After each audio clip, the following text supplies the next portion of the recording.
Horses are amazing creatures. They have literally taken us from the past into this day and age. The true nature of a horse is to want to please and to be obedient. And this nature of the horse comes from that wild horse behavior because their survival literally depends on it. Their survival depends on how much are they willing to listen to that lead stallion. And this is why it's so incredibly interesting to see wild horse behavior. And what better way to make people love and understand wild horses than to take them right into their lives as closely as we possibly can. Wild horse family bonds are very strong, and lead stallions are incredibly caring. Here you can see how the white stallion, whose name is Wisdom, makes sure that its latest baby gets across the river safely. And with a flick of his ears, he tells the mare to hurry up. After successfully keeping everybody together, he waits patiently until every last horse has joined the band again. You can see clearly the communication that goes on with how he uses his ears. He is taking them to their resting place for the night. Everybody is in front of him except for the second-in-command stallion. He is allowed to trail the band by about 10 feet, and he knows his place exactly. His name is Valentino, and he is waiting patiently until Wisdom is done marking his territory. Second-in-command stallions hold a very important place within the hierarchy of the band. As soon as a lead stallion becomes too weak or too old, a second-in-command stallion will immediately take over the leadership of the band. 50 million years ago, horses and burros evolved on the North American continent. From the 1500s and on, the Spanish conquistadors also brought horses to the Americas. In the 1800s, a reported 2 million wild horses and burros roamed the American plains. At the turn of the century in northern Arizona alone, an approximate 20,000 were reported. This is about the same number as we have left in the wild today in the entire United States.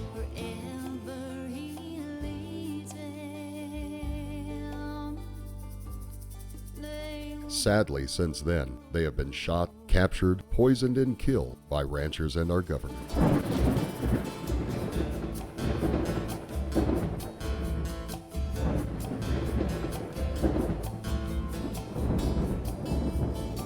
In 1908, the Forest Service issued a standing order for every wild horse to be shot on sight.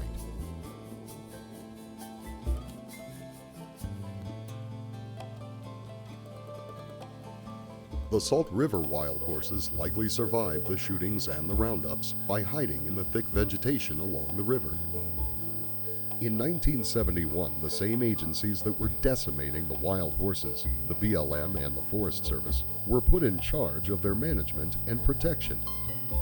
The Salt River wild horses live on Forest Service lands. However, they were never assigned a territory. Today, the entire state of Arizona has less than 500 wild horses remaining in their natural habitat. So even now that we're down to the last 500 of our wild horses in Arizona, even now, these horses seem to not be allowed to just stay in their own environment and live the way they have for hundreds of years. Some government agencies like the Forest Service seem to think that there's too many of them and that they need to be rounded up. And it's a crazy concept. It's crazy to think that they need any interference at all. They've survived here for hundreds of years, and it's a very self-stabilizing population. And these are the last remaining wild horses in any urban area that people can just go get in the river and see.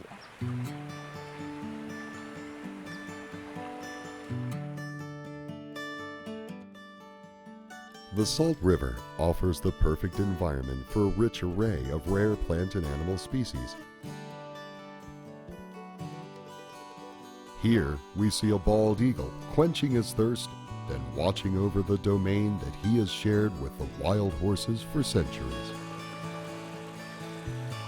As unique as the Salt River is, visitors say it's the wonder and beauty of wild horses in their natural environment that makes the area so magnificent.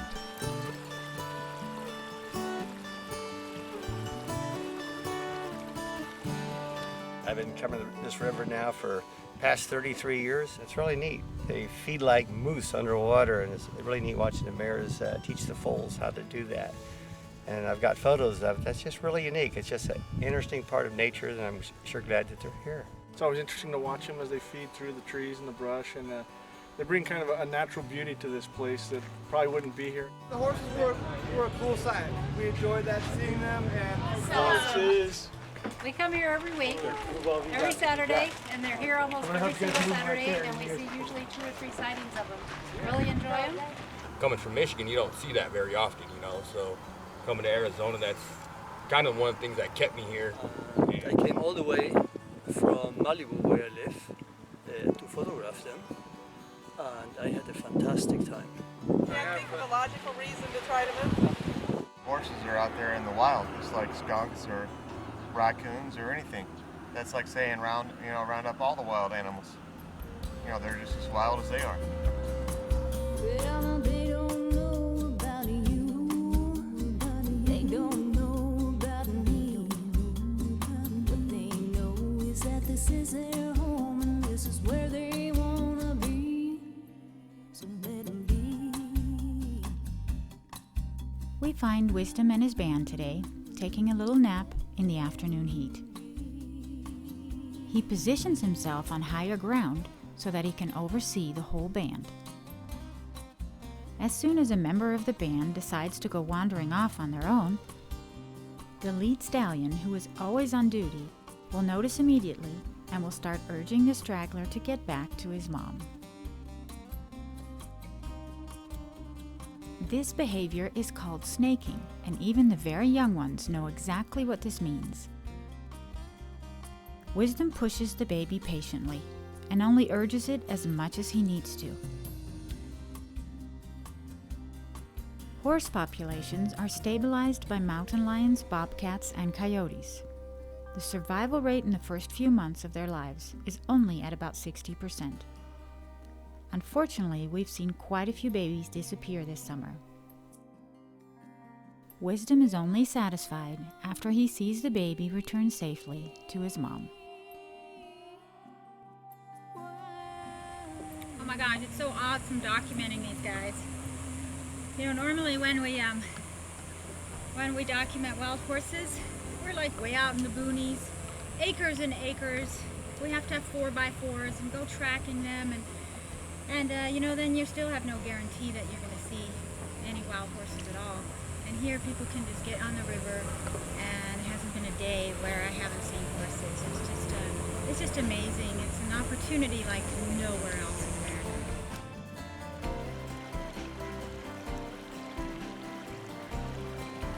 Okay, so it came up from the bottom of the river, and it's basically the main diet of the horses.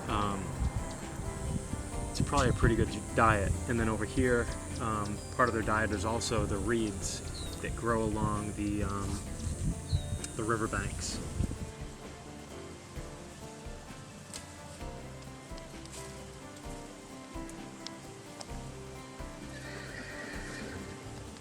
Over the past 16 years, I have kept meticulous documents and photos and journals documenting the bands, the band sizes, births that I know of, deaths that I know of.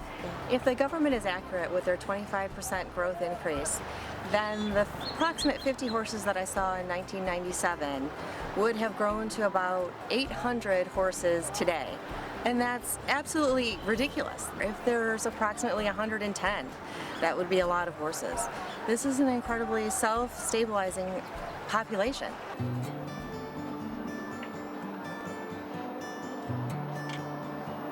Good morning. Ready for another beautiful day on the Salt River. So Gary from the Forest Service informed me last week of 2 horses that got hit on the road. And as you can see, there's all kinds of signs on this road. You know, do not cross when flooded. It's a 45-mile speed limit. But unfortunately, there's not one sign that says horse crossing or careful for horses. And that would actually help a lot. There's only a few spots where horses really like to cross, where there's a big opening and some horse paths, and it would be so easy to put up a flashing light that says horse crossing. Horses here are very methodical and habitual where they cross. And if we just had a sign up here to warn this car that the horses are crossing, everything would be much safer. And then a few other signs make the speed limit 35 instead of 45. And that would help a lot, both for the safety of people and for the safety of all wildlife and the wild horses.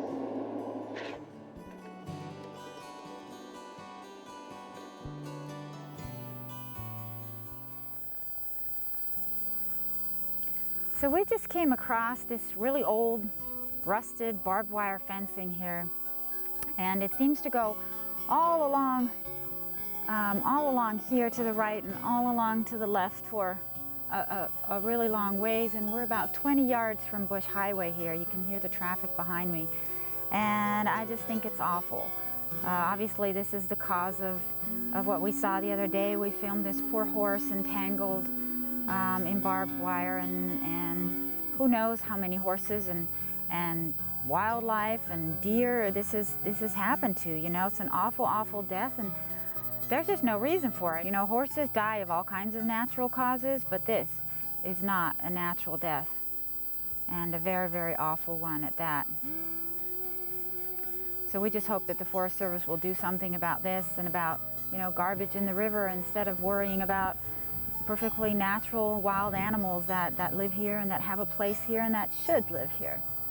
Let's spend some time and effort on cleaning this stuff up instead.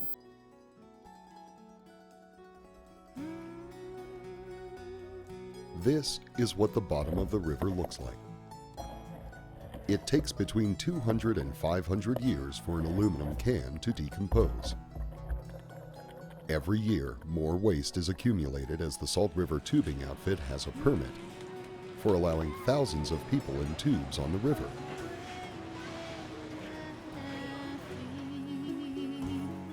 Ironically, when Respect for Horses organization applied for a permit to give educational wild horse tours with only 6 kayaks, the application was denied. There is definitely a place for recreation on the river, but there should also be a place for education and preservation on the river. My name's Craig Downer. I'm from Western Nevada. I see that they're contributing a lot to the soil, and they're dispersing the seeds of the plants, and they're nowhere near to filling their niche here. These are very important in the life of wild horses. They deposit it as a social marker, as a territorial marker for the bands, and it also adds vital humus to the soil, and many of the seeds that pass through here are still intact and capable of germination, so it provides a nice rich fertilizer bed for all kinds of plants.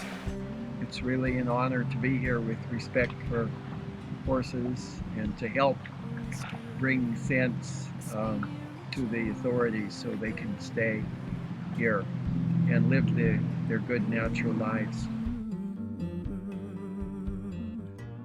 It is not just our Salt River wild horses that are in peril.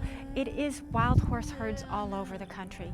Both the BLM, the Forest Service, and Fish and Wildlife are targeting wild horses for extreme removals. They have removed over 12,000 wild horses this year and stuffed them in filthy holding pens. Our government is now warehousing over 50,000 wild horses and burros in holding facilities, while we could have less than 25,000 left in the wild. There is no current unbiased count available of how many we truly have left in the wild today. They're not lands up for sale to the highest bidder. They're not called lands for profit. They're called public lands. These are our public lands. They need to take into consideration what our public thinks. As Simona continues to stand up for horses everywhere, she still spends every minute she can on the Salt River. In 1971, when the Wild Horse and Burro Protection Act was passed, it was mandated that both the Forest Service and the BLM assigned wild horses their territories and their herd areas in the areas where they existed at that time, and they did not do so.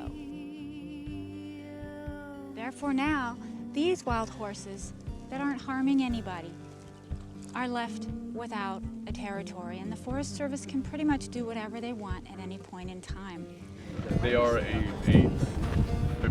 feral species as far as the horses. They're not a protected species. They're not a season on them by Game and Fish, so we don't give any resources to them.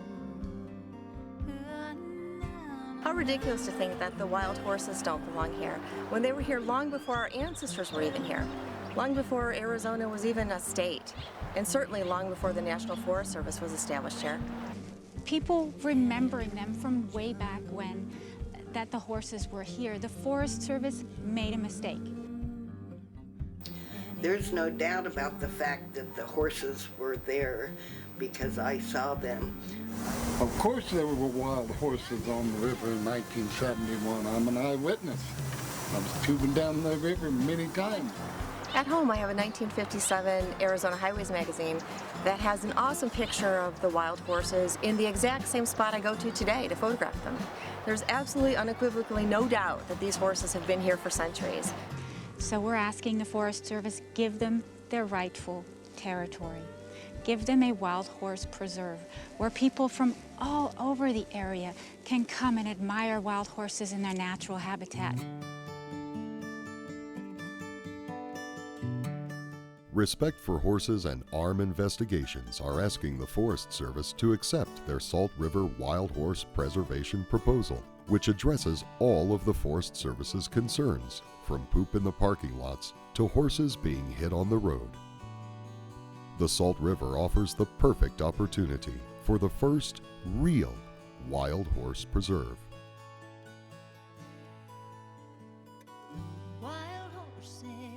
The horses have given our documentary makers a window into their existence, allowing them to witness what it means to be wild and free. Everything from communication and migration patterns to feeding habits, playfulness, and even the miracle of birth. All right, she's falling right now. And everyone knows what's going on. Everyone is staring.